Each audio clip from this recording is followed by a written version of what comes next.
नमस्कार, नमस्कार, नमस्कार.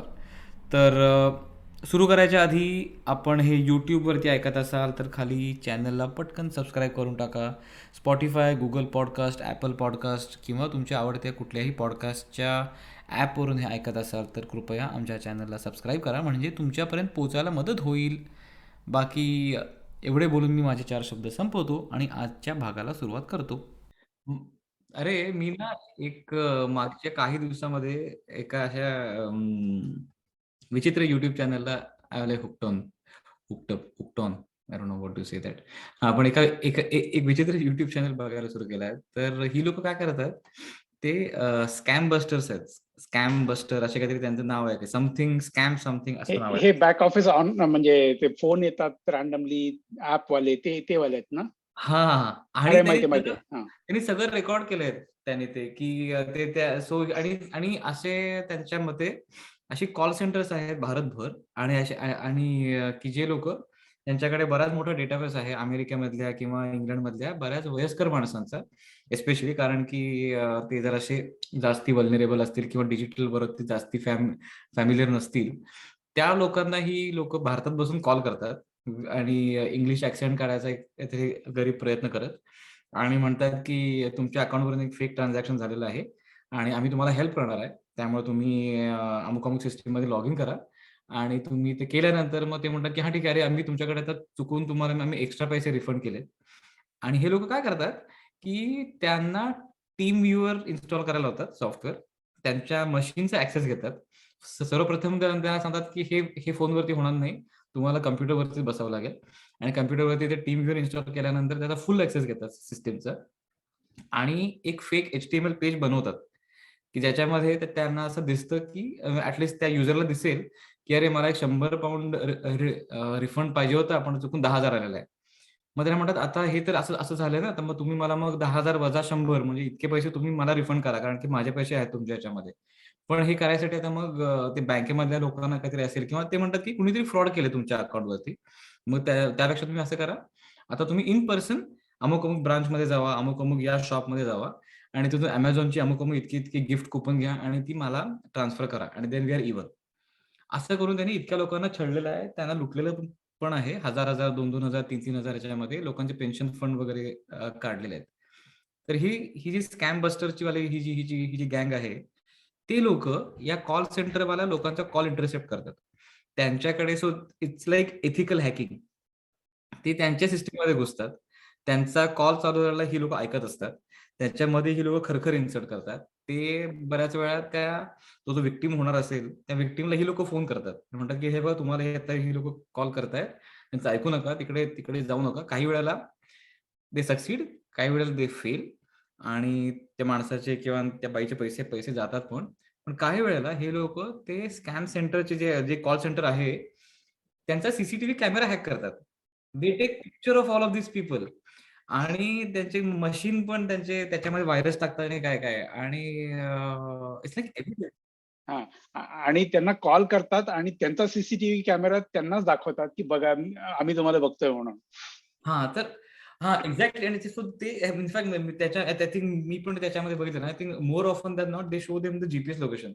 दे टेल देम की तुझ्या बॉसचं नाव हे आहे, तुझं नाव हे आहे, तुझ्या मागची भिंत भिंत या रंगाची आहे वगैरे आणि देन ते त्यांचे पण असं कॉम्प्युटर असेच आहेत, त्यांची वाट लावतात तिकडे सगळे. नॉट जस्ट दॅट त्यांचे सगळे स्प्रेडशीट्स वगैरे ओपन करून दाखवतात ते, की त्यांनी कोणाला टार्गेट केलं, काय किती लुटलंय कोणाकडनं वगैरे, वगैरे. म्हणजे इमॅजिन तर यार इतकी सिक्युरिटीची किती वाईट वाजलेली आहे त्याच्यामध्ये हां. म्हणजे तर याच्यात म्हणजे 2 गोष्टी लक्षात आलेल्या आहेत. एक म्हणजे आधी वाटायचं की नायजेरियन लोकं खूप फ्रॉड करतात. तर तसं नाहीये. भारतीय लोकांचा नंबर 1 असावा असं शंका आहे. आणि अरे मोठमोठाली कॉल सेंटर्स आहेत फ्रॉड करणारी ही. म्हणजे बघून हैराण होतात. दुसरी गोष्ट कळाली की याच्यात हे असं एथिकल हॅकिंग करणारे त्यांच्यात सगळ्यात एक बाप माणूस आहे. त्याचं नाव आहे जिम ब्राउनिंग. त्याचं YouTube चॅनलला मिलियन्स ऑफ व्ह्यूज आहेत. ओके. पण गंमत अशी झाली की आता काही महिन्यांपूर्वी त्याचं स्वतःचं YouTube चॅनल हॅक झालं आणि ते कसं रिकव्हर केलं त्यांनी त्याच्यावर पण त्यांनी व्हिडिओ केला, की कसं हॅक झालं, कसं रिकव्हर केलं. That's also very interesting.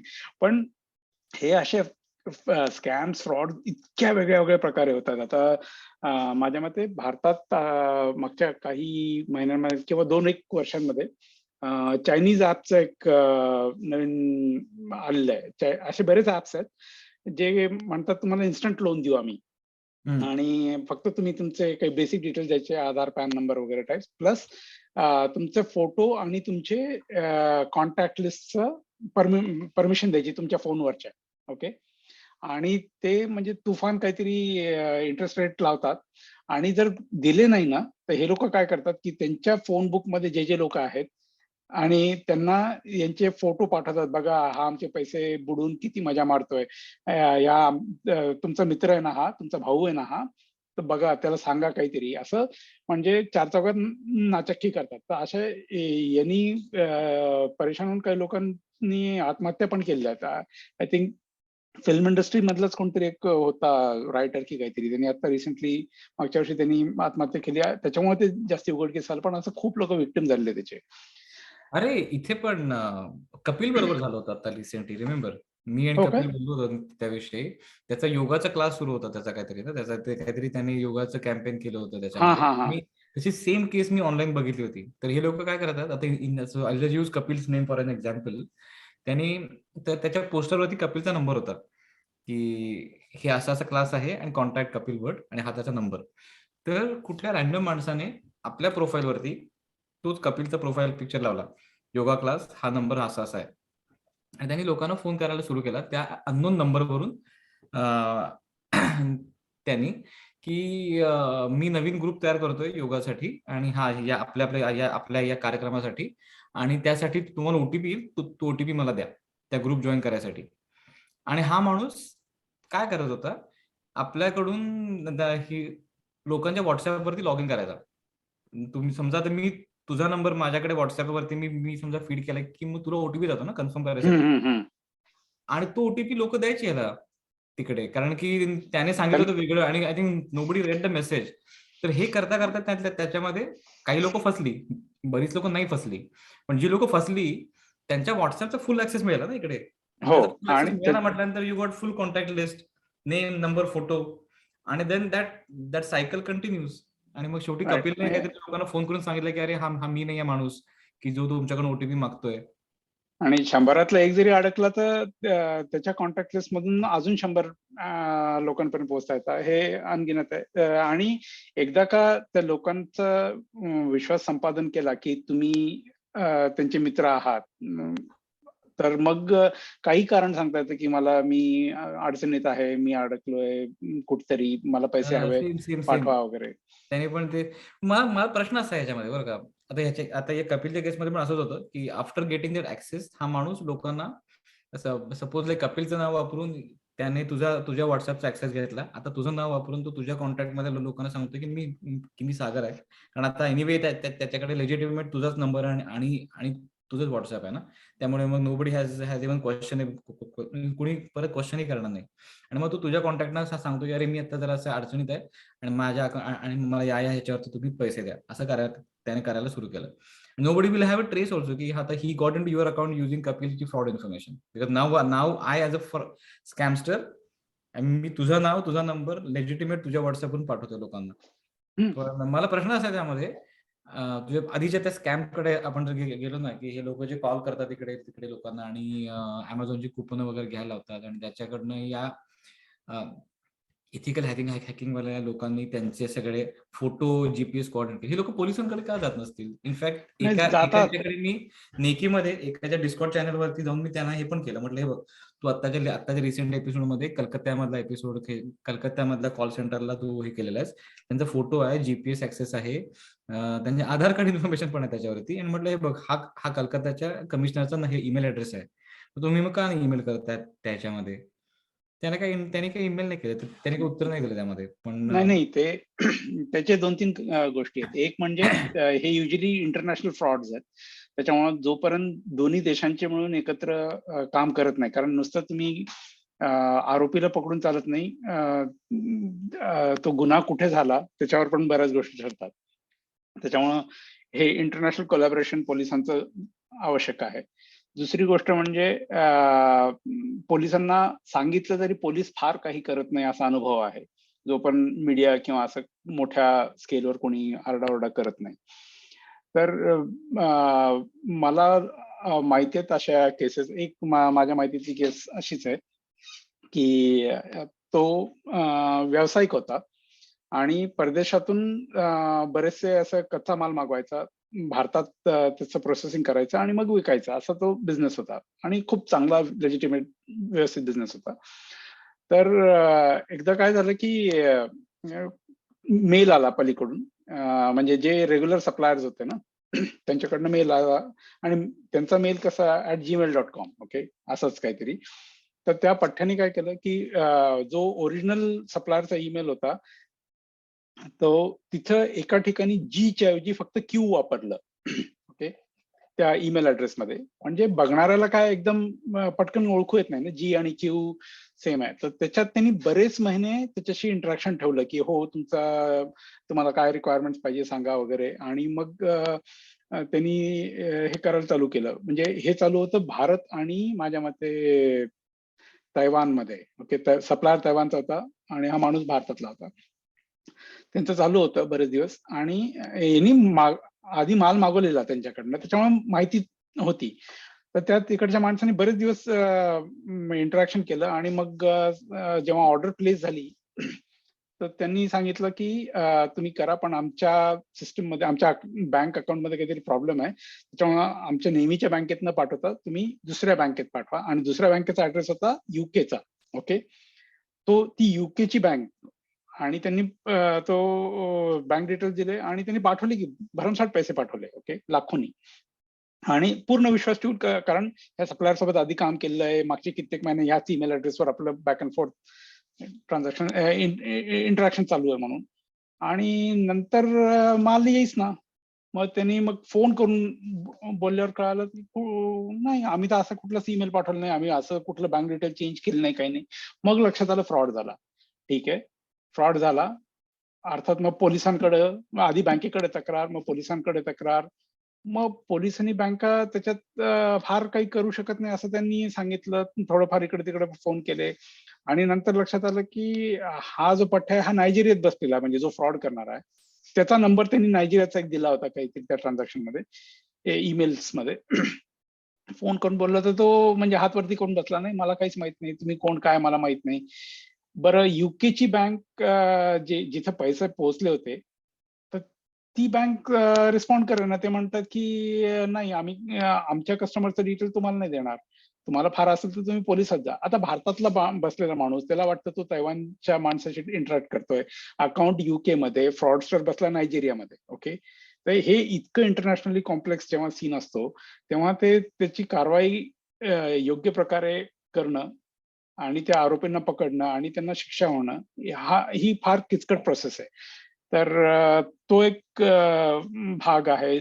ही लोक इतकी सर्रास कशी पण करतात आणि काहीतरी पकडल्या मार्ग का जात पाहिजे नाही. ना रे याच्यामध्ये, काहीतरी करायला. तर मला असं वाटतं मे बी लाईक नायजेरिया हा देश कदाचित, आता त्याच्याबद्दल मला नाही फारसं काही त्याचं काही बोलता येणार, पण भारतासारख्या देशामध्ये की ज्याच्यामध्ये आता IT आणि सायबर सेल इतका मोठा आहे, किंवा आपल्याला आपल्या देशाच्या अस्मितेबद्दल एवढं काय काय त्याच्यामध्ये. आता बघ ना, ही अमेरिकेचे ते जे आता हे जे स्कॅम बस करणारे व्हिडिओ आहेत, ते लोक सर्रास म्हणतात की हा इंडियन स्कॅमस्टर्स, इंडियन हे असेच असतात म्हणून.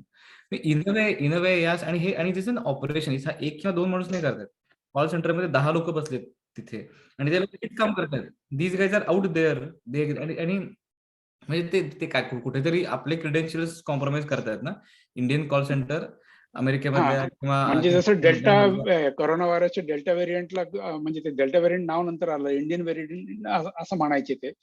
आणि तेवढं मोठं म्हणजे ते इंडियाचे जे एक्सटर्नल अफेअर्स मिनिस्टर आहेत तिथपासून ते सगळ्यांनी आरडाओरडा केला की इंडियन व्हेरियंट नाही म्हणायचं, याला डेल्टा म्हणा, भारताचं नाव बदनाम नका करू वगैरे वगैरे. त्यामुळे आपण पण चायनीज हा, व्हायरस केलं होतं की. केलं होतं. तर त्या हिशोबाने म्हणजे ती अस्मिता तिथे जागी ठेवायची असेल तर इंडियन स्कॅमस्टर्स आणि इंडियन कॉल सेंटर्स ठेवू असं म्हणू नये कोणी, म्हणून प्रयत्न व्हायला पाहिजे. बरं, मला एक साईड टॉपिक घ्यायचा, सांगायचा मोह आवरत नाही बरं का. तर जेव्हा हे कोरोना व्हायरस चालू झालं तेव्हा ते स्पॅनिश फ्लू म्हणायचे ना, अजूनही स्पॅनिश फ्लू म्हणून ओळखला जातो. तुला माहितीये तो स्पॅनिश फ्लू स्पेनमध्ये सुरू नव्हतं झाला आणि स्पेनमध्ये संपला पण नाही, पण त्याला स्पॅनिश फ्लू म्हणतात. का माहितीये का? कारण हे पहिल्या महायुद्धाच्या काळात झालं होतं आणि त्यावेळेस जे मोठमोठाले राष्ट्र होते त्या सगळ्यांनी त्यांच्या मीडियावर फार बंधनं आणली होती आणि त्यांचं न्यूज कुठं बाहेर पडूच द्यायचे नाही ते, ओके, किंवा सेन्सॉर व्हायची सगळी न्यूज. वेरस स्पेननी तटस्थ भूमिका घेतली होती, म्हणून स्पेनचा मीडिया सगळीकडे सांगत सुटला की हा व्हायरस आलाय म्हणून. ओके. तर म्हणून ते स्पॅनिश आजरामर व्हायरस करून म्हणत टाकलं का होते. त्याने? हा, म्हणून ते बदनाम झाले बिचारे, सगळ्यांना सांगितलं म्हणून. पण मला याच्यामध्ये विचारायचंय की हे सगळे लोक जे स्कॅम करतात, फ्रॉड करतात, छोट्या प्रमाणावरती, मोठ्या प्रमाणावरती, की ज्याच्यामध्ये आता तसंही आता हे सगळं नेचर लोकांचं बदललंय ना, ईमेलमुळे म्हणा, किंवा आता लोक जेवढी दोन देशांमधले एंटिटीज एकमेकाशी बिझनेस करू शकतात, तसं दोन देशांमधले आपण दुसऱ्या देशातल्या माणसाला स्कॅम पण करू शकतो, फ्रॉडही करू शकतो. आणि हे उलटही होऊ शकतं की दुसऱ्या देशातला माणूस, जसं आता म्हटलं नायजेरियामध्ये माणसाने आपल्या इकडच्या माणसाला फ्रॉड केलं, जसं आपल्याकडचे कॉल सेंटर आणि इनफॅक्ट आपल्याकडे तर असे फ्रॉड एनजीओ पण आहेत. मी पूर्वी खूप एनजीओना वगैरे काहीतरी, जेव्हा खूप एनजीओच्या संपर्कात जेव्हा होतो, तेव्हा तेव्हा कुठेतरी माझा नंबर आणि नाव लीक झालं होतं. त्यामुळे अशा फेक कॉल सेंटरवरून कॉल पण यायचा आणि त्यांच्याकडे लेजिटिमेट ते तुम्हाला दाखवायचे ही अमुक अमुक केस आहे, हा फोटो आहे, या अमक्या अमक्या माणसाला हेल्प पाहिजे आणि तुम्ही आमच्या अकाउंटला पैसे ट्रान्सफर करा. आणि एकदा मला कळलं की हे काहीतरी, कारण एक बेसिक मी त्याच्यामध्ये डिसिप्लिन हे केला होता की मी फोन करून ऍटलीस्ट मी कन्फर्म तरी करेन, ऍटलीस्ट तो जो बेनिफिशियरी आहे त्याच्याशी बोलेन तरी ऍटलीस्ट, किंवा त्या हॉस्पिटलशी बोलेन वगैरे असं. आणि त्याच्यामध्ये त्या लोकांना त्यांनी काकू केली. त्यांनी ते म्हणले, हा मी ते फोटो आहे, हे आहे, म्हणजे मला एक फोन नंबर द्या ना कोणाच तरी, हॉस्पिटलचा, डॉक्टरचा, पेशंटचा, आईचा, वडिलांचा, कोणाच तरी. I just want to talk. I will काय, it can simply be like moral boosting की हा होईल म्हणून. ते मात्र देईनच ते.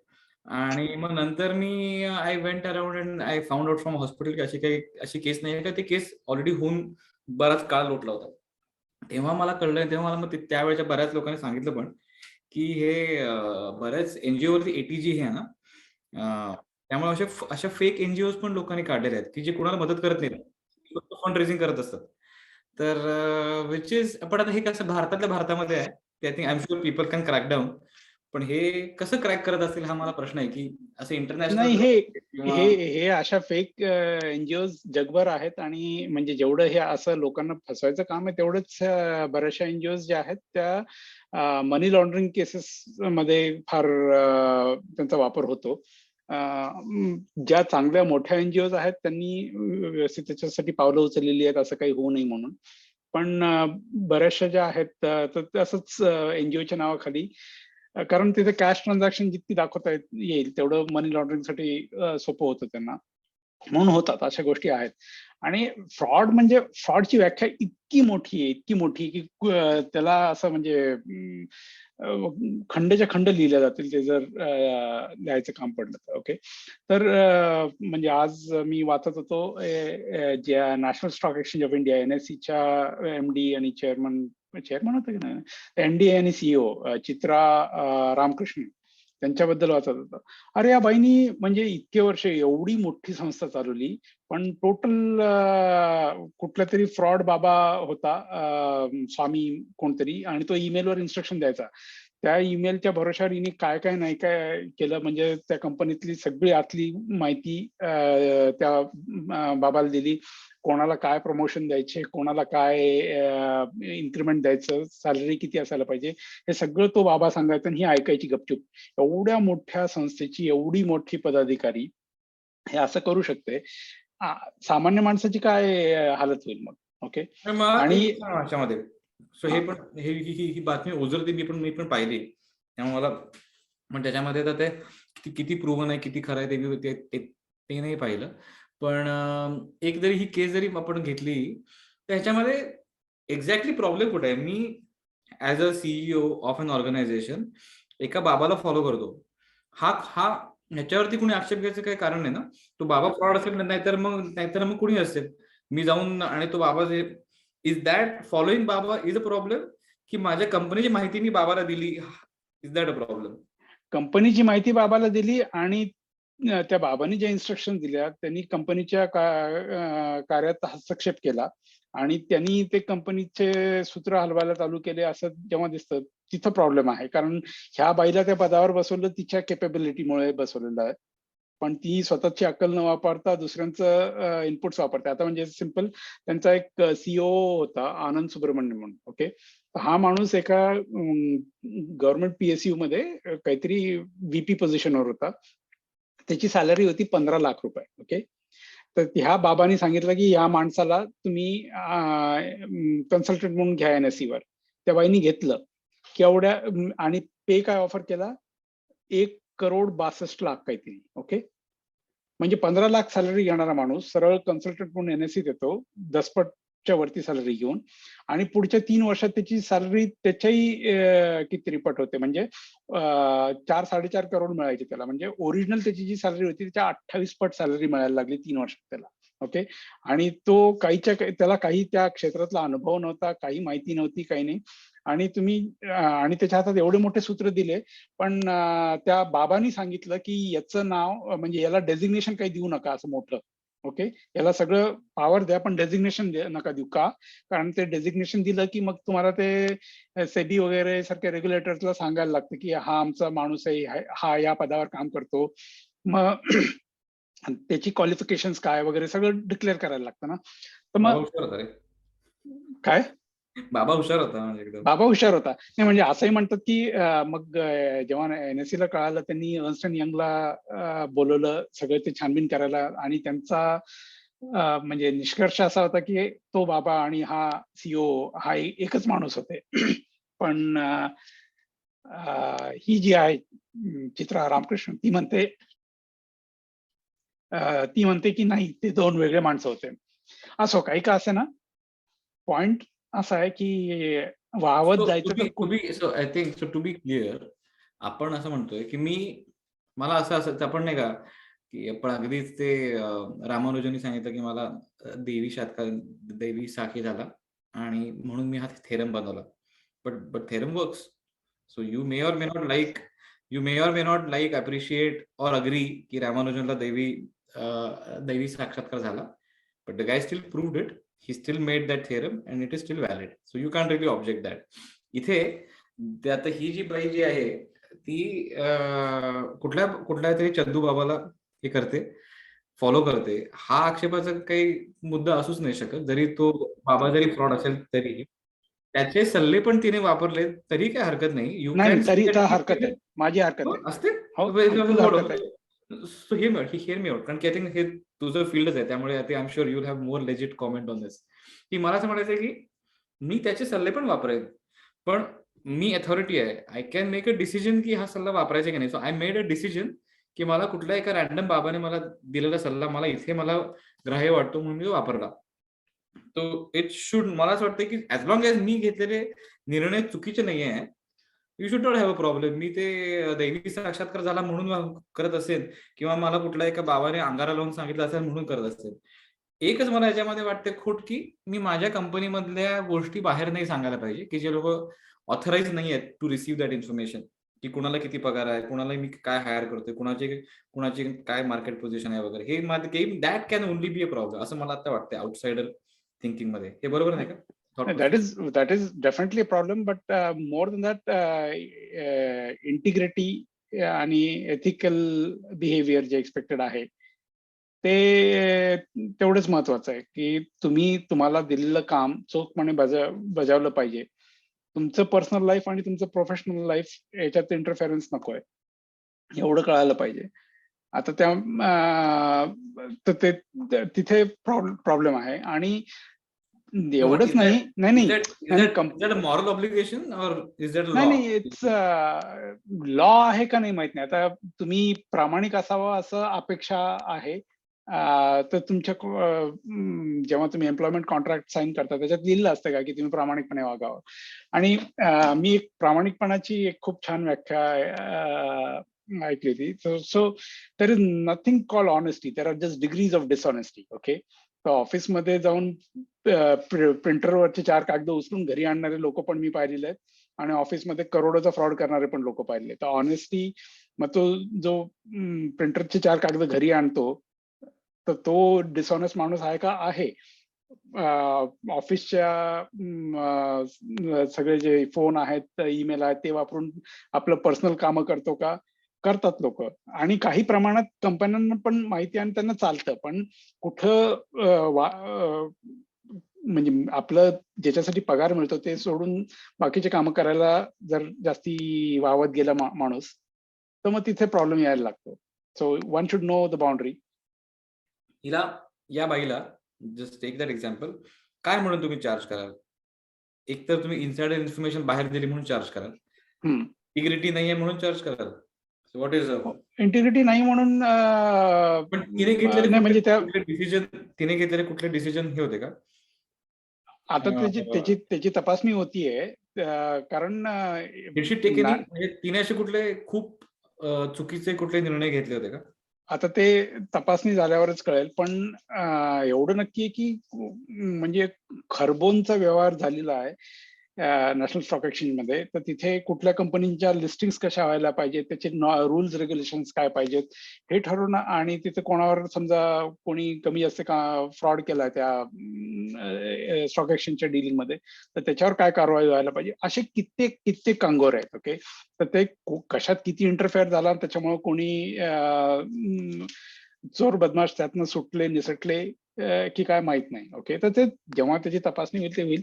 तर प्रश्न असा आहे की कॉर्पोरेट गव्हर्नन्स हा एक त्याच्यामध्ये मुद्दा असू शकतो की in fact how do you ensure that एखाद्या ठराविक साईज किंवा ठराविक लिमिट, एका ठराविक साईज वाली जर असेल कंपनी ऑर्गनायझेशन, तर मग हाऊ डू यू एन्श्युअर की त्याचा गव्हर्नन्स चांगला आहे किंवा ते फ्रॉड करत नाही, कारण त्याचा इम्पॅक्ट बऱ्याच लोकांवरती होईल, इकॉनॉमी होईल. May be that could be also one of the item की किती आपला do you have broken corporate governance किंवा दॅट असेसमेंट वगैरे. हा, तर त्याच्यासाठी एकतर ज्या डोमेन मध्ये काम करताय तुम्ही, म्हणजे फायनान्शियल डोमेन मध्ये काम करत असाल तर फायनान्शियल रेग्युलेटर्स असतात, ते नॉर्म्स देतात. ओके, तर ते काही तुम्हाला प्रत्येक गोष्ट बोट धरून सांगत नाही असं करा तसं करा. म्हणजे कंपनीचा व्यवहार पारदर्शी पाहिजे, किंवा तुम्ही समजा एखादं फायनान्शियल ऑर्गनायझेशन असेल तर कोणाचा फ्रॉड होणार नाही, किंवा कोणी तक्रार केली तर तुम्हाला त्याच्यावर कारवाई करण्यासाठी तुमचे प्रोसिजर्स तयार पाहिजेत. अशा गोष्टी फक्त सांगणार ओके रेग्युलेटर्स. त्याच्यावरती प्रत्येकाने काय केलं पाहिजे ते त्यांचा अखत्यारीत त्या गोष्टी येतात. हा, तर ऑडिट्स व्हायला एक पहिली गोष्ट म्हणजे असे नियम सरकारी ज्या संस्था आहेत त्याच्याकडे लक्ष देणाऱ्या, म्हणजे भारतात सेबी आहे समजा, युके मध्ये FCA PRA आहे, अमेरिकेत SEC आहे, CFTC आहे, असे जगभरात वेगवेगळ्या संस्था आहेत, सिंगापूरमध्ये MAS आहे. तर म्हणजे ह्या फायनान्स अँड सिक्युरिटी सेक्शन्स मध्ये सांगतो मी. तर त्यांनी नियम घालून घेतलेले आहेत आणि खूप कडक नियम आहेत, प्रचंड कडक नियम आहेत. आता मी ज्या एन्व्हायरमेंटमध्ये काम करतो मला साधारण 60 ते 70 देशातल्या रेग्युलेशन्सचं भान ठेवून काम करायला लागतं. मोर ऑर लेस ते सारखेच आहेत, असं नाहीये की फार वेगळे आहेत. पण तुम्ही जर एक इंटरनॅशनल ऑपरेशन मोठ्या प्रमाणात चालवत असाल तर तुम्हाला सगळ्यांचं कमी जास्ती काय एक्सपेक्टेशन्स माहीत पाहिजे. ते रेग्युलेटर्स तेवढेच स्ट्रिंजंट असतात, स्ट्रिक्ट असतात. म्हणजे तुमचं साधं खुट्ट जरी झालं तर ते फाईन कित्येक मिलियन्सचा लावतात. ओके, म्हणजे पुन्हा अशी चूक करू नका, आणि बाकीच्यांना समज दिल्यासारखं होतं की बघा यांनी एवढी छोटी चूक केली, त्याला आम्ही केवढा मोठा दंड केला, म्हणजे तुम्ही तुमच्या कडे असं होणार नाही याची दक्षता घ्या. तर मला सांगा, याच्यामध्ये दंड कुणाला होतो? आता जर ते आपण आता सकाळी बघत होतो बघ, ती केस होती ना त्या 28 वर्षाच्या माणसाची. त्याच्यामध्ये तो माणूस म्हणतो की मला हे करायला जमलं कारण तुमची बँक गाढव होती, किंवा तू बँकेमध्ये ते निक लीसनचं म्हणतोय, बेरिंग्स किंवा बँक. ते बँकेमधले जे काही वरिष्ठ अधिकारी होते त्यांना अक्कल नव्हती, म्हणून मला हे जमलं. माझा प्रॉब्लेम नाहीच आहे, it's not my problem really. So I just navigated the system की जी तुम्ही एस्टॅब्लिश केली होती. तर जेव्हा हे फ्रॉड बाहेर येतं तेव्हा पनिशमेंट कोणाला होते? की कारण हा तर एक छोटा पुरुष आहे ना, हा, तर पनिशमेंट दोघांना होते. आता तू जी केस सांगतो ते निक लीसनची आहे, बेरिंग्स बँक. थोडीशी ती केस पण सांग की. आय थिंक तुला जास्त जवळून माहिती असेल ती. हा, तर बेरिंग्स बँक नावाची एक खूप जुनी 100 वर्षापेक्षा जुनी बँक होती ब्रिटनमध्ये. तर आय थिंक 90च्या दशकात हे झालेलं आहे. तर हा माणूस होता निक लीसन नावाचा, तो ट्रेडर होता. तो त्यांच्या सिंगापूरच्या ब्रांचमध्ये काम करायचा. तर तिथे ट्रेडर म्हणून काम करायचा आणि त्याच्या आधी हा पठ्ठ्या म्हणजे बॅक ऑफिसमध्ये काम करायचा, मिडल ऑफिसमध्ये काम करायचा, म्हणून त्याला इतर बँकेतल्या ज्या सिस्टम्स आहेत त्यांची माहिती होती, त्यांचा ऍक्सेस पण होता. आणि जेव्हा तो हे फ्रंट ऑफिसमध्ये ट्रेडर म्हणून काम करायला लागला, तर तिथे त्यांनी असेच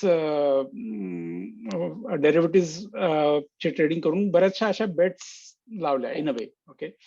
तर तिथे म्हणजे वॉर्निंग साईन्स असतात सगळीकडे की तुमच्या अवकातीच्या वरती तुम्ही जाऊ नका, किंवा प्रत्येक ट्रेडरला एक लिमिट दिलेली असते की याच्यावरती तुम्ही रिस्क घ्यायची नाही. तर या पठ्ठ्याने बॅक एंड मध्ये जाऊन काड्या करून ते असं काही हे केलं की ते कोणाला लक्षातच नाही आलं की हा त्याच्या लिमिटच्या फार वरती जाऊन रिस्क घेतोय. आणि जेव्हा प्रॉफिट होत होते त्या रिस्क मधून, तेव्हा सगळ्यांना मजा यायची, त्याला बोनस मिळायचे, सगळे त्याची वावा करायचे, तो फार मोठा स्टार समजला जायचा. पण जेव्हा हे लॉस झाला, तर एवढा मोठा झाला की ती बँक बुडाली. एवढी मोठी शेकडो वर्षाची बँक 1 पाऊंडात विकल्या गेली. ओके. आणि मग शेवटी याला जेल झाली, बँकेचं दिवाळं वाजलं. आणि ज्यांना म्हणजे शिक्षा याला नक्कीच झाली आणि बँकेचं दिवाळं वाजलं, तर बँकेचं इन अ वे एक्झिस्टन्स संपला. ओके.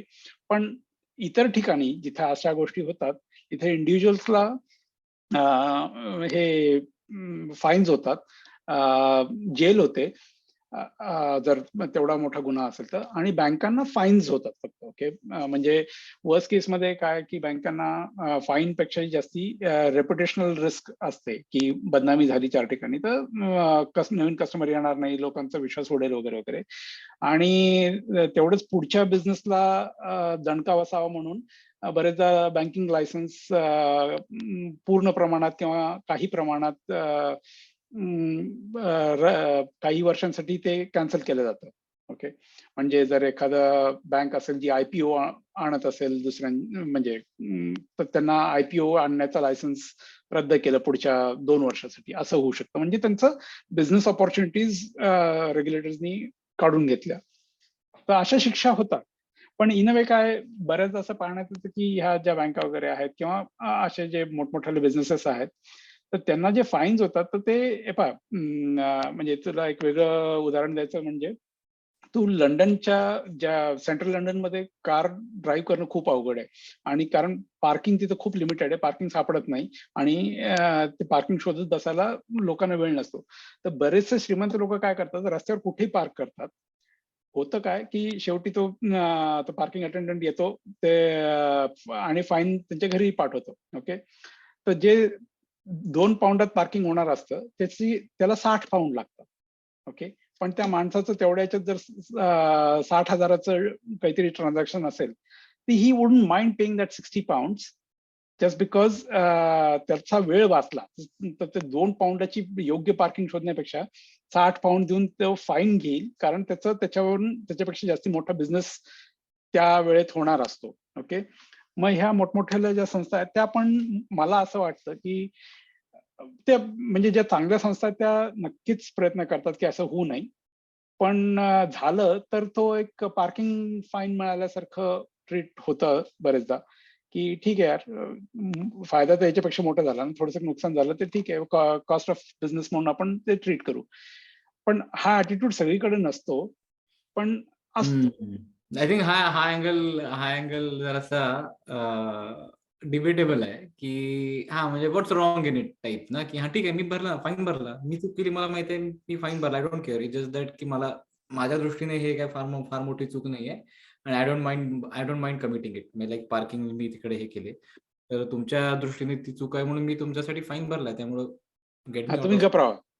बरोबर. मी आता काय, तुमच्या दृष्टीने आहे ना चूक, मी त्याचा फाईन भरलाय, पण मी परत करणार का? हो, ऑफकोर्स करणार, कारण की I don't really care about that law, असं त्याचं म्हणणं आहे ना. म्हणजे मी परत सिटीमध्ये आलो की परत मी कुठेही पार्क करून जाऊ शकतोच, कारण की आय डोंट केअर.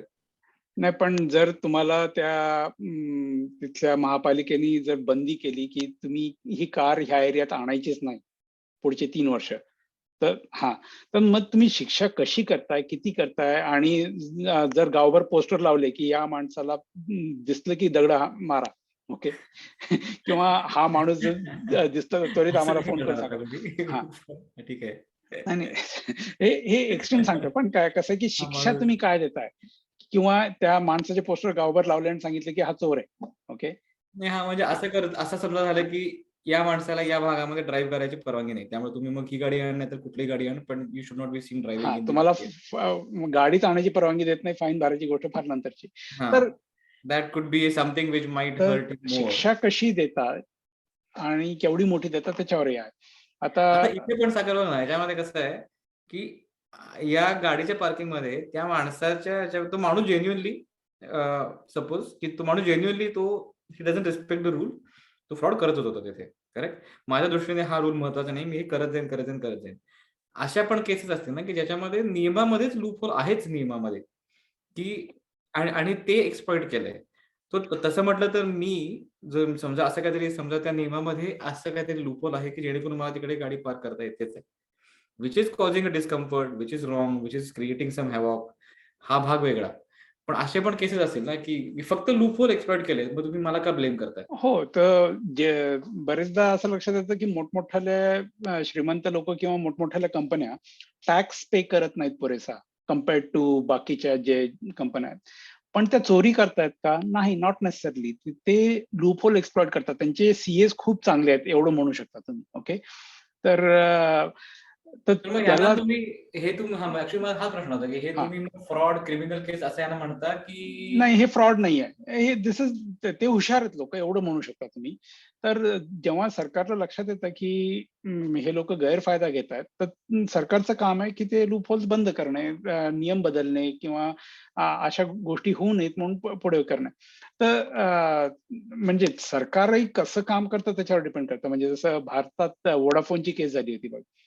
तर वोडाफोननी टॅक्स भरला नाही बरेच वर्ष, कारण त्यांनी ज्या नियम होतात जे होते त्याप्रमाणे केलं होतं काहीतरी. मला पूर्ण केस नीट माहित नाही, पण थोडक्यात असं होतं की प्रणव मुखर्जी जेव्हा भारताचे फायनान्स मिनिस्टर होते एकेकाळी, त्यांनी तो काहीतरी नवीन नियम आणला आणि ते म्हणे की आता हा नवीन नियम आहे, पण हा नवीन नियम मागच्या 10-20 वर्षापासून लागू होईल, ओके.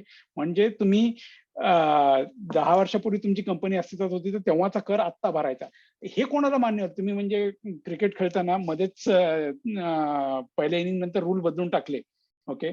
तर तिथे डकवर्थ लुईस वगैरे असेल तर तुम्हाला ते मान्य होईल, ओके. ते मागच्या 10 पण लगेच वर्षांनी म्हणाले की रिझल्ट्सही बदलणार असं. तुम्ही मध्येच म्हणाले की मी 3 स्टंप ऐवजी 2 स्टंप लावणार आहे, ओके. तर मॅचच्या आधी सांगायचं ना राव. मॅच मध्ये आल्यावर कसं सांगणार तुम्ही? सो सरकारने पण कसं वागायचं? सरकार म्हणजे डायरेक्ट पंतप्रधान आणि ते कॅबिनेट मिनिस्टर्स नसतात. हे वेगळे जे संस्था आहेत ज्यांना ही जिम्मेदारी दिलेली आहे की तुम्ही असे नियम बनवा, ते नियम पाळल्या जातात की नाही ते पहा. नसतील जात तर तुम्हाला आम्ही म्हणजे सरकारने त्यांना पॉवर दिलेले आहेत की त्यांनी त्यांच्यावर ऍक्शन घ्यावी. त्यांना दंड ठोठवण्याचा अधिकार असतो. त्यांना पोलीस केस फाईल करण्याचा अधिकार असतो. त्यांना शिक्षा देण्याचा अधिकार असतो. तर अशा गोष्टी आहेत की त्या सरकार नक्कीच तसं एक फ्रेमवर्क बनवू शकतं. पण फ्रॉड, अरे जितकं जुनं जग तितके जुने फ्रॉड आहेत, ओके. आणि फ्रॉडची व्याख्या इतकी वाईड आहे. म्हणजे आता बिटकॉइन चाललंय. बिटकॉइनचे किती फ्रॉड्स आहेत, ओके. किंवा क्रिप्टोकरन्सीचे किती फ्रॉड्स आहेत. ते मी मागे एक खूप इंटरेस्टिंग पॉडकास्ट ऐकत होतो, क्रिप्टो क्वीन म्हणून. रुजा इग्नोटोवा नावाची बाई, ओके. आय थिंक बल्गेरियन होती ती, ओके. म्हणजे अजूनही आहे. तर तिने वन कॉइन नावाचं एक क्रिप्टो कॉइन काढलं, ओके. आणि ते इतकं पॉप्युलर झालं की लोक उड्या मारून त्याच्यावर जाऊ लागले. आणि हे फार जुनी गोष्ट नाही, काय मागच्या 5-7 वर्षातली गोष्ट आहे. आणि तिने जवळजवळ 3-3.5 बिलियन युरो गोळा केले. हा, तर आणि ती एका रात्रीत गायब झाली. अजून कोणाला माहित नाही कुठे आहे ती, ओके. तर इव्हन भारतात खूप लोकांनी पैसे गुंतवलेले होते त्याच्यात, ओके. सगळं जगभर पसरलं होतं आणि तिने तुफान पैसा लाटला लोकांचा आणि ती गायब झाली. अशी कशी गायब होऊ शकते रे एक बाई एवढे पैसे घेऊन? तर तिने नेटवर्क डेव्हलप केलं होतं. आणि तिने फ्रॉड केला होता का? हो, कारण ज्या नावाने जे सांगून लोकांकडून पैसा गोळा केला ते नव्हतंच. आणि हे उघडकीस कसं आलं माहितीये का? एका हे ब्लॉकचेन च्या एक्सपर्टला ती OneCoin कंपनी अप्रोच झाली की तू आमच्याकडे येऊन ब्लॉकचेन टेक्नॉलॉजी इम्प्लिमेंट कर. आणि हा पठ्ठ्या म्हणाला, हँग ऑन, तुमच्याकडे क्रिप्टो करन्सी मागच्या कित्येक वर्षापासून आहे आणि ब्लॉकचेनच नाही तुमच्याकडे, मग तुम्ही बनवलं काय आणि विकलं काय? म्हणजे तुम्ही आत्ता बनवायला घेतात जेव्हा लोकांनी करोडोंच्या करोडो इन्व्हेस्ट केले, म्हणजे तुम्ही सगळं फ्रॉड केलं. तिथून सगळं हे सुरू म्हणजे तो त्यांनी आरडोरडा चालू केला. तर ते याला आपल्या विसल ब्लोईंग म्हणतात. ओके. आणि मी विसल ब्लोअरला मराठीत एक नवीन संज्ञा ऐकली, त्याला जागल्या म्हणतात, जागल्या. जो जो जागा आहे आणि दुसऱ्यांना पण जागा केलं त्यांनी की हे काहीतरी बरोबर नाही म्हणून. असे कितीतरी फ्रॉड आहेत, किती किती किती किती फ्रॉड आहेत, म्हणावं तेवढं. इतक्या मोठ्या बँका तितके मोठे फ्रॉड्स. नाही, बँकाचेच नाही, कुठेही असतात. म्हणजे मी तुला एक उदाहरण सांगतो. हे मला ब्लॉकचेन टेक्नॉलॉजी बद्दल फार तिथनं त्याच्याकडनं फार अपेक्षा आहेत बरं का. कारण म्हणजे जेवढं ते क्रिप्टो करन्सी, बिटकॉइन वगैरे त्याचं गवगवा झालाय, त्याच्यापेक्षा खूप खूप खूप जास्ती त्याचं पोटेन्शियल आहे. म्हणजे एक गोष्ट सांगतो, काही वर्षापूर्वी असं झालं की मी एका ठिकाणी होतो, तिथे काही जण दबा धरून बसलेली होती. ओके. म्हणजे असं सहज लक्ष गेलं, एक 4-5 लोक असं आडोशाला दबा धरून बसली होती. तिकडनं हे भारतातली गोष्ट आहे. ओके. आणि तिकडनं एक मोटरसायकलवर माणूस येत होता आणि तो जवळ आला की सगळ्यांनी त्याच्यावर झडप घातली, त्याची मोटरसायकल पाडली, त्याला धू धू धू धू धुतला. ओके. आणि त्याचे लिटरली कपडे फाडले, मोटरसायकलची किल्ली काढून घेतली, जप्त झाला. तो माणूस लिटरली म्हणजे मोटरसायकलवर मस्त गॉगल लावून आलेला, 5 मिनिटाच्या आत अंडरपॅन्टवर एकटा परत घरी गेला. ओके. तर मी नंतर तिथे विचारलं लोकांना काय झालं, तर ते म्हणे की या माणसाने एकच प्लॉट 2-4 जणांना विकला. ओके. तर ही खूप सिंपल केस आहे की हा एक जमिनीचा तुकडा म्हणजे एक तुमची प्रॉपर्टी जे 4-5 लोकांना तुम्ही कसं विकू शकता, म्हणजे फ्रॉड कागदपत्र तयार करूनच करू शकता. तर ब्लॉकचेन टेक्नॉलॉजी जी आहे, तर ती असे फ्रॉड सहज थांबवू शकते की कुठल्या क्षणाला कोण कुठल्या जागेचा मालक आहे हे एक त्याचं एकमेव सिंगल सोर्स ऑफ ट्रुथ ज्याला म्हणतात. ओके. Decentralise ledger. हा नाही, ती डिसेंट्रलाइज लेजर ती कॉन्सेप्ट आहे, but that is a single source of truth. म्हणजे ती गोष्ट त्याच्यात खाडाखोड करणे, ते बनावट बनवणे हे जवळजवळ अशक्य होऊन बसलेलं आहे. तर ही जेव्हा टेक्नॉलॉजी येईल तर असे फ्रॉड थांबतील. आणि फ्रॉडची व्याख्या खूप मोठी आहे, खूप प्रकार आहे. आणि डेफिनेटली सांगतो, जेवढे नवीन नवीन टेक्नॉलॉजी येतील, लोक तेवढे फ्रॉडच्या नवीन नवीन प्रकार शोधून काढतील. आय थिंक ते तर आहेच. आय थिंक चोर पण अपग्रेड होणार ना, चोर पण आपली चोरी अपग्रेड ट्रिक.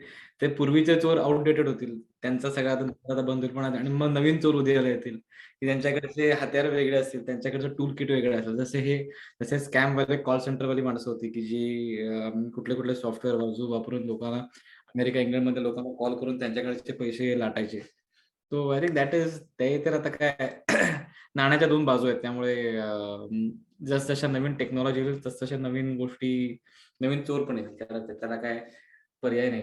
पण या गोष्टी खूपच अशा थॉट प्रोव्होकिंग आहेत की कसे लोक त्यातून लूप होल करतात, कसे ते लूप होल एक्सप्लॉइट करतात.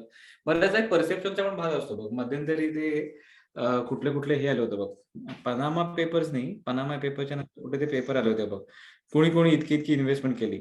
आणि कुठलं तरी ते, पण नाव विसरलं त्याचं. असे चिक्कार आहेत रे, पनामा पेपर एक आहे. I'll tell you where what I found odd in that.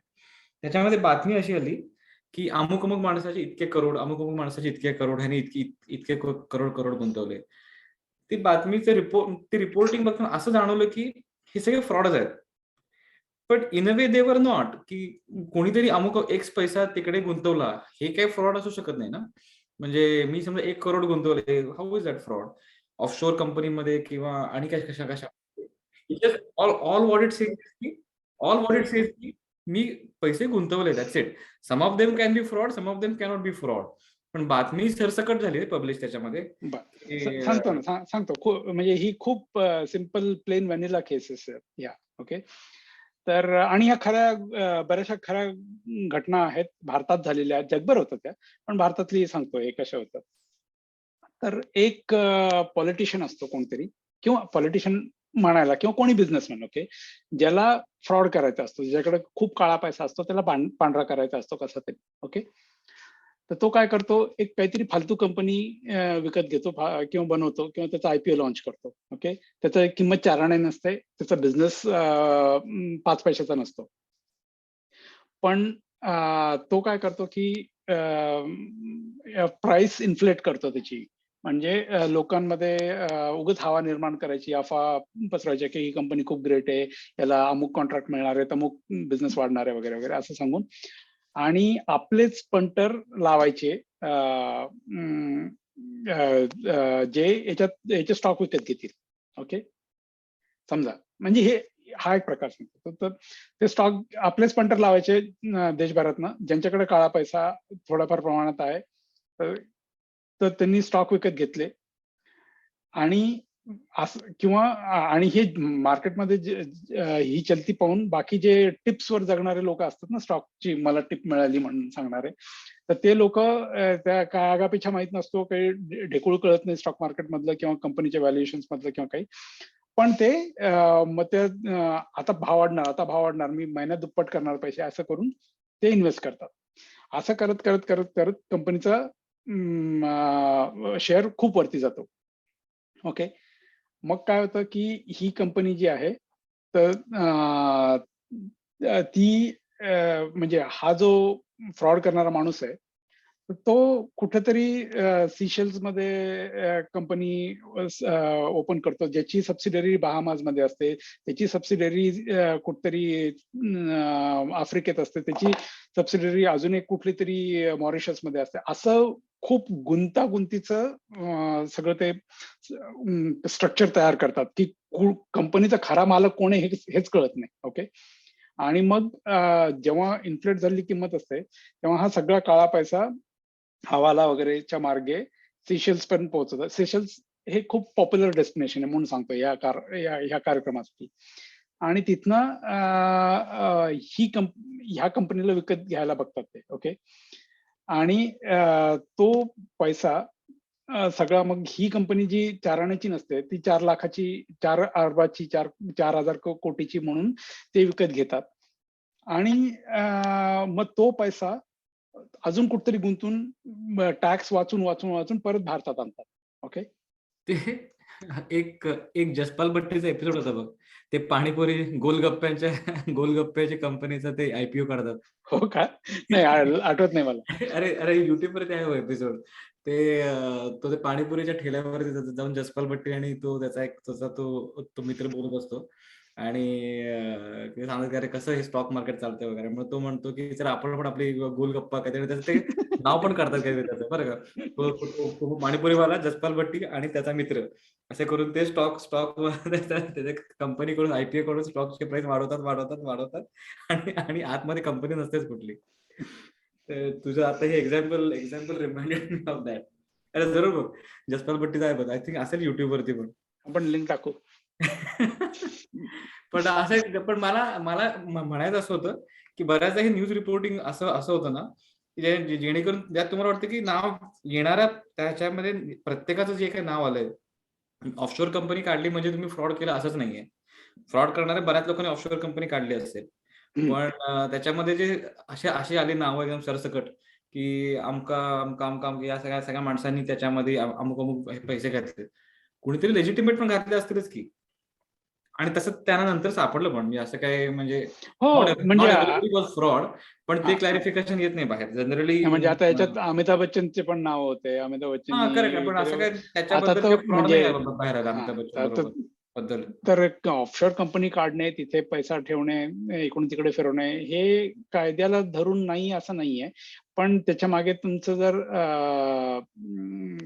कुठं ते सोर्स ऑफ मनी जो आहे अल्टिमेट बेनिफिशरीचा, तो जर त्याचा इंटेंट जर चुकीचा असेल आणि ते सिद्ध करता आलं, तर मग त्याला यू आर शिक्षा लायबल फॉर व्हायला पाहिजे. Punishment. Then you liable for punishment. खरंच ऍक्च्युली नवीन आणि पेपरला काय जगाचे फक्त ते दृष्टिकोन आहे. नीरव मोदी किंवा हे कोणतं मल्ल्या वगैरे अशा गोष्टी येतात. तर ते फ्रॉड केलं का? हो, ऑफकोर्स केलंय.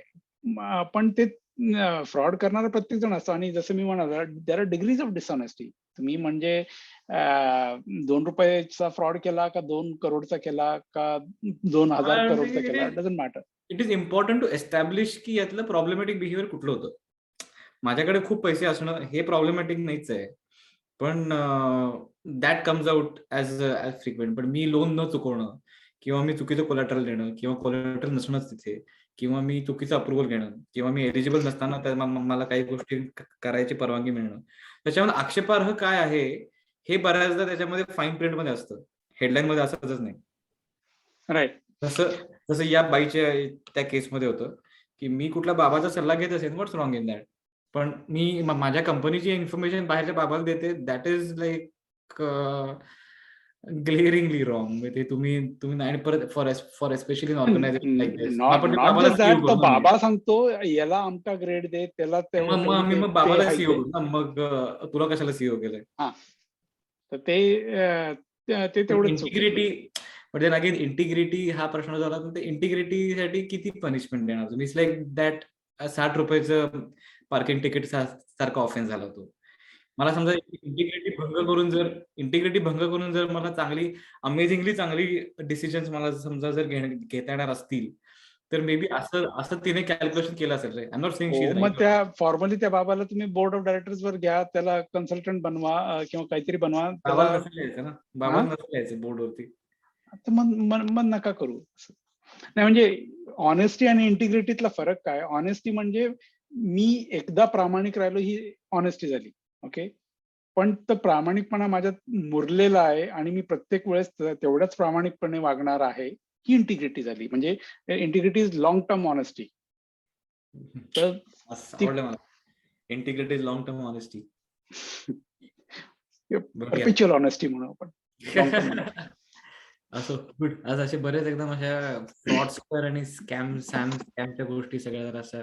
मला ते मी आज सकाळी तुला पाठवलं होतं तसे मला ते कोल्ड फ्युजन वरती 2-3 एपिसोड असे मला सापडले होते. किंवा हे जे बँकांमध्ये फ्रॉड झालं होतं ते.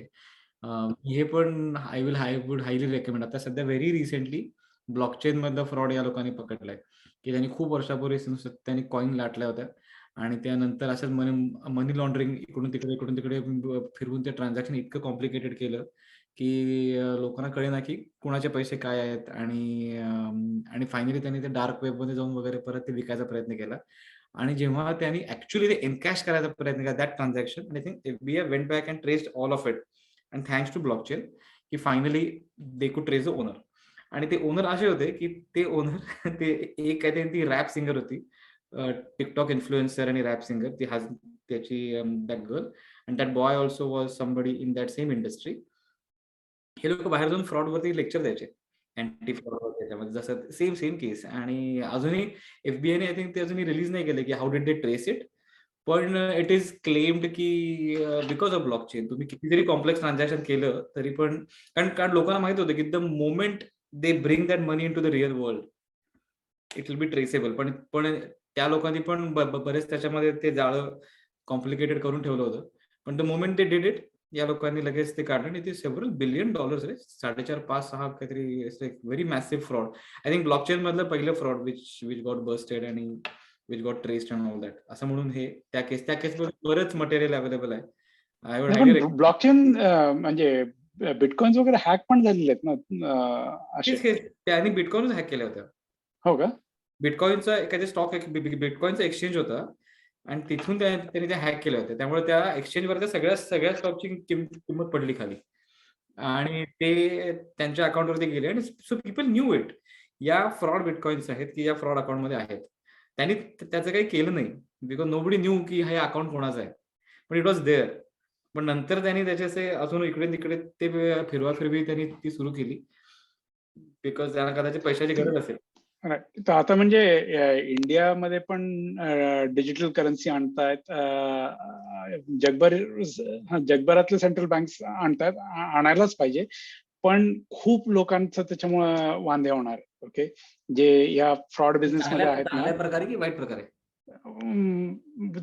वांदे होणार आहेत चांगल्या प्रकारे. म्हणजे जे लोक फ्रॉड बिझनेस मध्ये आहेत, फक्त कॅश बिझनेस करतात, ते ज्यांना वाटतं की आपल्याकडे किती कॅश आहे कोणाला कळू नये, तर ते त्यांची वाट लागणार आहे. म्हणजे जे भारतात डिमॉनिटायझेशन झालं होतं, त्याच्या मागे जी काही कारणं दिली होती ती कितपत साध्य झाली आता ते सगळ्या जगाला माहिती आहे. पण यांनी जास्ती सोपं होईल, हे ट्रेसेबिलिटी राहील असं वाटतं. पण लोक येऊ देणार नाहीत,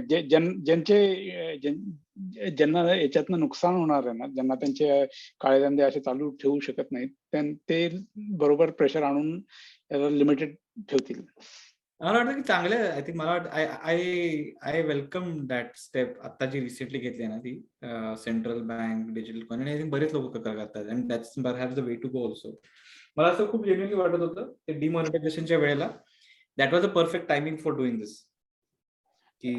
टेक्नॉलॉजी तेव्हाही एवढी ऍडव्हान्स नव्हती, पण अजूनही तेव्हा नाही. आय थिंक आयदर अजूनही नाही. Demonetisation was very prematured kind of call, और दिस इज अ, पण हे ते जर असं बॅक टू बॅक फॉलो झालं असतं ना, तर असं लगेच अडॉप्शन वाढलं असतं. किंवा कारण की तुम्ही क्रेडिट कार्ड वापरणं, आय मीन तुम्ही क्रेडिट कार्ड वापरणं किंवा तुम्ही पेटीएम वापरणं म्हणजे डिजिटल झालं असं नाहीच आहे ना, कारण ते तर पूर्वापर वापर झालं. It's not really. मग तुम्ही म्हणाल की हा आमच्याकडे तर आधीपासूनच होतं डिजिटल. It's not that. ते तेव्हा झालं असतं तर जराशी मजा आली असती. पण नाही, आता सुद्धा सांगताना ते असं सांगतात की अरे म्हणजे रिझर्व्ह बँकेला किती खर्च येतो ते पैसे छापण्यामध्ये आणि ते सर्क्युलेशन मध्ये आणण्यामध्ये, एटीएम ठेवावं लागतात वगैरे. त्याच्याऐवजी तुम्हाला तुम्ही डिजिटली सगळं ट्रान्झॅक्ट करता, तर सरकारला पैसा फिजिकल छापायची गरज नाही पडणार, त्याचे पैसा वाचेल. That is not the main cause. पण सांगताना मला आतापर्यंत जेन्युइन कारण सांगितलेलं हेच समोर आलेलं आहे. पण त्याच्या मागचे फायदे माहिती आहेत मला नक्की, अर्थात, आणि ते व्हायला पाहिजे. कारण कर नाही त्याला डर कशाची. तुमचा पैसा आणि it is now, I think it is a modern way of dealing managing currency fluctuation, exchange and all that. आणि आता तसं पण या मग सगळ्याचा लगेच नाही, मेटावर्स मध्ये होऊ शकत. गरिबांचा कळवळा आहे तो. गरिबांकडे कुठे मोबाईल फोन असतात, गरिबांकडे कुठे डिजिटल वॉलेट असतात.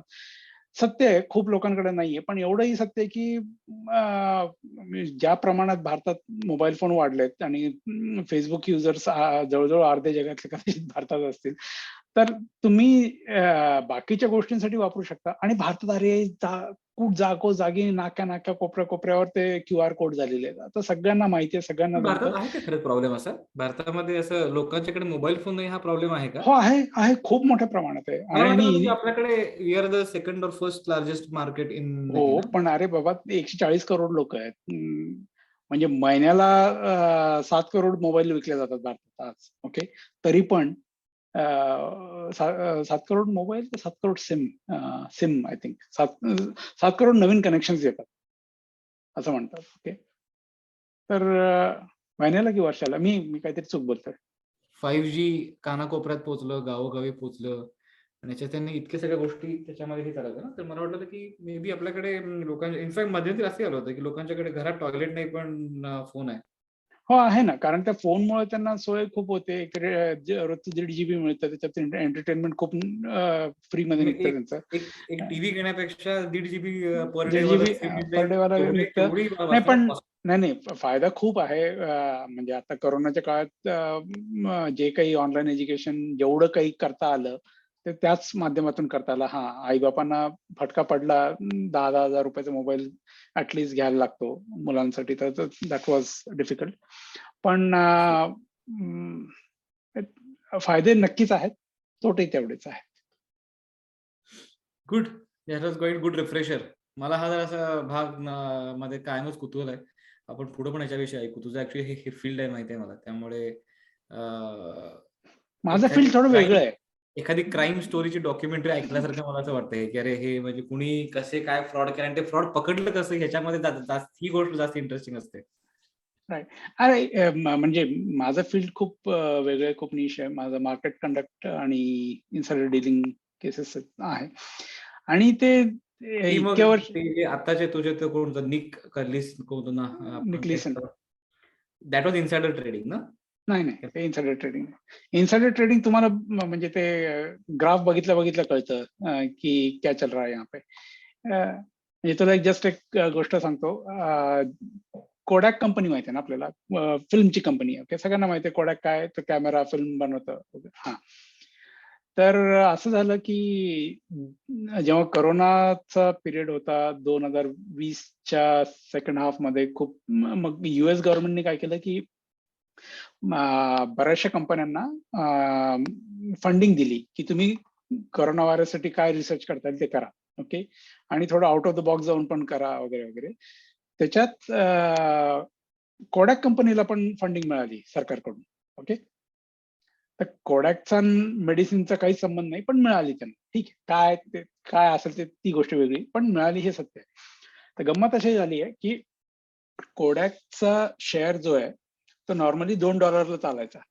ओके, आणि ती बातमी ज्या दिवशी आली पेपरला किंवा मीडियामध्ये की सरकारने कोडॅकला अमुक इतके मिलियन दिलेले आहेत ह्या रिसर्चसाठी,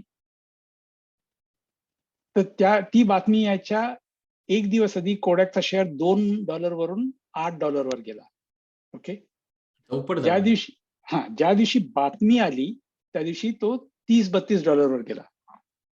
ओके, तर जिथे तुम्हाला दिसलं ठीक आहे, बातमी बाजारात आली आणि खटकन प्राइस वाढली इज वन थिंग, पण ती यायच्या आधी $2चे $8 झाले होते. राईट, म्हणजे काय की काही प्रमाणात लोकांना माहित होतं की हा शेअर वाढणार आहे, म्हणून त्यांनी ते शेअर्स घ्यायला चालू केले. त्यांनी त्याची किंमत वाढली, $2चे $8 झाली, पण दुसऱ्या दिवशी 8ची 32 झाली. ओके, तर ज्या लोकांनी 2चं 8 केलं त्यांना ट्रेस बॅक केलं तर तुम्हाला कळेल की हा, यांना माहिती होती ऑलरेडी याच्यात सापडलं का कोणी त्यामध्ये? हो, आता ते सापडले. आणि एवढंच नाही रे, अरे कुठल्या तर अमेरिकेतली गोष्ट आहे ही. अमेरिकेचे 2 सेनेटरला वर केस झाली आता मागे.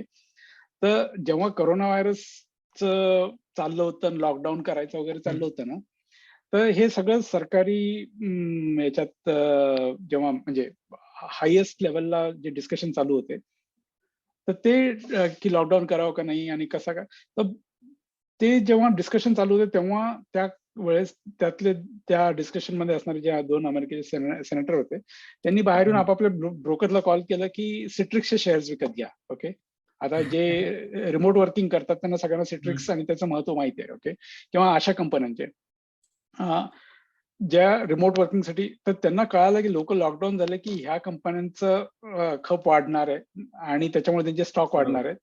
तर त्यांनी फक्त त्यांना माहिती असलेली गोष्ट ती वापरून त्यांचा स्वतःचा फायदा करून घेतला, त्याच्यामुळे स्टॉक वाढला त्याचा.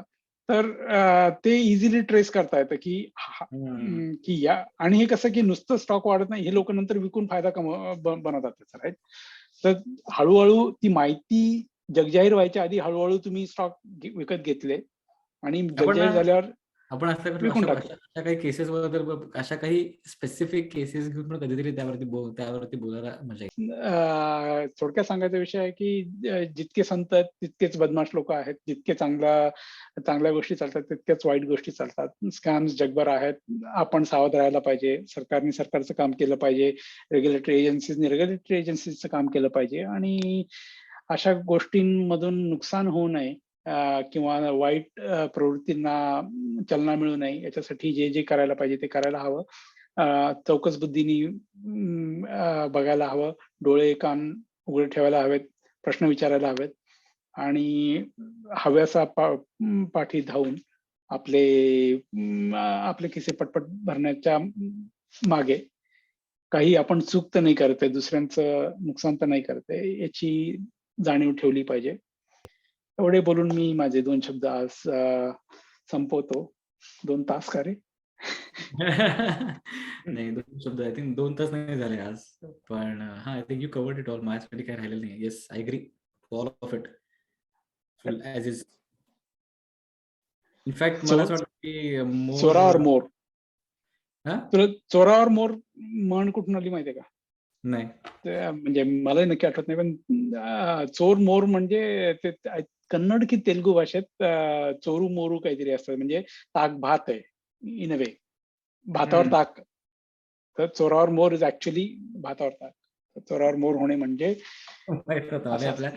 हे आपल्या भाषेच्या एपिसोडमध्ये आपल्याला किंवा घेता आलं. खाद्य संस्कृतीच्या एपिसोडमध्ये वापरता आलं हो, असतं. दोन्ही याच्यामध्ये घेता आलं असतं आपल्याला. हो. नाही, बरोबर आहे. ऍक्च्युली हे सगळं स्कॅम आणि या सगळ्या गोष्टी आता नवीन नवीन पिढीचे नवीन चोर, त्यांची नवीन हत्यारं आणि त्यांना पकडायच्या नवीन क्लुप्त्या, या सगळ्याच गोष्टी नवीन आहेत आणि ही लहानात लहानपासून मोठ्यात मोठ्या ऑर्गनायझेशन, इन्स्टिट्यूटमध्ये या गोष्टी होतात. म्हणजे आपलं पर्सनल अकाउंट हॅक होण्यापासून ते एखाद्या बँकेमध्ये करोडो, लाखोचं, अब्जाचं फ्रॉड होण्यापर्यंत गोष्टी होतात. तर एक तर आय थिंक तू म्हणालास तसंच असते की स्वतःला सुरक्षित ठेवणं आणि स्वतः पण कॅरीड अवे न होणं, म्हणजे या दोन्ही गोष्टी तितक्याच महत्वाच्या. मला स्पेशली खूप लहान मुलं आणि खूप वयस्कर माणसं या जनरेशनची जास्ती काळजी वाटते, कारण की ते आर मोर एक्सपोज्ड आणि they don't know what they are handling. की असं स्पेशली आपल्या आता हे आपण एपिसोडच्या सुरुवातीला जे म्हणत होतो की जे भारतामधले कॉल सेंटर परदेशातल्या स्पेशली आजी आजोबांचे पेन्शन लुटायचे किंवा लुटतात, अजूनही करतात. तर तसंही उलटही होऊ शकतं. आपल्या पण आई वडील जे आहेत भारतामध्ये, त्यांनाही कोणीतरी लुटू शकतं त्यांच्या बँकेमधले फंड्स वगैरे घेऊन. तर काहीतरी there should be some mechanism की जेणेकरून आपल्याला त्यांना पण काहीतरी थोडीफार बेसिक डूज अँड डोंट्स किंवा काही असे हे फ्रॉड्युलंट बिहेवियर कसे आधी स्पॉट करायचे, त्याला कसे प्रश्न विचारायचे किंवा त्यातून कसं लांब राहायचं, हे सांगता आलं पाहिजे. पण लहान मुलांसारखे आजी आजोबा पण जरासे स्टबर्न असतात, त्यामुळे जरा ते अवघड काम आहे सगळंच. नाही ते जमतारा नावाची ती नेटफ्लिक्सवर एक सिरीज आली होती ना, भारतात कसं स्कॅमिंग होतं वगैरे. तर म्हणजे तेवढं पाहिलं तरी एज्युकेट होऊ शकतात. आपला ओटीपी सांगू नका कोणाला, आपले पर्सनल डिटेल्स देऊ नका. इतक्या जरी गोष्टी फॉलो केल्या तरी होऊ शकतं. आणि हे सगळं कसं की फ्रॉड खूप प्रकारे असतात, पण विकेस्ट लिंक कुठेही शोधता आली पाहिजे. कारण ते म्हणतात ना, you are as strong as your weakest link. Even Nirav मोदीच्या केसमध्ये इतका करोडोचा घोटाळा झाला आणि त्यांनी फक्त बँकेतला एक ज्युनियर क्लर्क जो होता पीएनबी मधला, त्याला धरलं आणि त्याला सांगितलं की अरे तू स्विफ्ट मेसेज पाठव असा की याला क्रेडिट आहे आणि त्यांनी आम्हाला त्याच्यावर लोन द्यावं वगैरे म्हणून. आता हा कशासाठी बोलला, काय बोलला, किंवा त्याला त्याच्या वरच्या साहेबांनी त्याला सांगितलं म्हणून त्यांनी काम केलं माहित नाही. But he was the weakest thing. If he was educated well enough to say की नाही, याच्यासाठी मला हे नॉर्म्स पूर्ण झाले पाहिजे, तरच मी जाऊन पुढे करणार. तेवढं जरी त्याला ज्ञान असतं तर हे नीरव मोदीचा घोटाळा इतकं झालं नसतं. As simple as that. So you can be trapped at any stage here. म्हणजे तुम्ही याच्यामध्ये एखादं प्यादा पण असू शकता किंवा तुम्ही याच्यामध्ये रिसिव्हिंग एंडला पण असू शकता. It can be anything. I think so सतर्क राहणे हाच त्याचा मागचा आय थिंक. आणि हे प्रत्येक पिढीच आहे ना, प्रत्येक पिढीला आपल्याला हे सांगतात की अरे काहीतरी आपण जेव्हा लहानाचे मोठे होत होतो तेव्हा पण काहीतरी वेगळ्या प्रकारच्या चोऱ्या माऱ्या व्हायच्या, वेगळ्या प्रकारची लुटालूट व्हायची, तेव्हा आपल्याला पण प्रोटेक्ट करायसाठी काहीतरी सांगायचे डूज अँड डोंट्स. आता हे डिजिटल एरामध्ये वेगळ्या प्रकारचे आहेत. पुढच्या याच्यामध्ये मेटावर्समध्ये अजून वेगळं होईल काहीतरी. हो. असो म्हणजे या I would be very intrigued to see chaddi baniyan गँग coming back in metaverse. It's quite possible. Yes. It's quite possible. चलो, याच्यावरती आपण आजची बडबड इथे आपण हे सांगता करू. चला, नमस्कार. पुन्हा भेटूया लवकरच. बाय. तर हा होता आजचा भाग. आशा करतो की तुम्हाला सर्वांना आवडला असेल. आमच्याप्रमाणेच तुम्हाला सुद्धा यामधून काही नवीन मुद्दे, काही जुन्या मुद्द्यांच्या नव्या बाजू, नवीन माहिती कळावी असेल. तुमची प्रतिक्रिया जाणून घेण्यासाठी आम्ही उत्सुक आहोतच. त्यासाठी @मेतकूट पॉडकास्टवर तुम्ही आम्हाला लिहू शकता, कॉमेंट करू शकता किंवा थेट आम्हाला सांगू शकता. आणि हो, मेतकूट पॉडकास्टच्या चॅनलला Spotify, Apple podcast, Google podcast किंवा यूट्यूब यापैकी तुम्हाला जे काही आवडत असेल तिथे सबस्क्राईब करायला विसरू नका. त्यामुळे आम्हाला तुमच्यापर्यंत पोहोचण्याला मदत होईल. पुढच्या वेळी नवा भाग, नवा विषय घेऊन आम्ही लवकरच प्रकट होऊ. तोपर्यंत काळजी घेणे, जीवा जपणे, कळावे लोभ असावा. आलोच.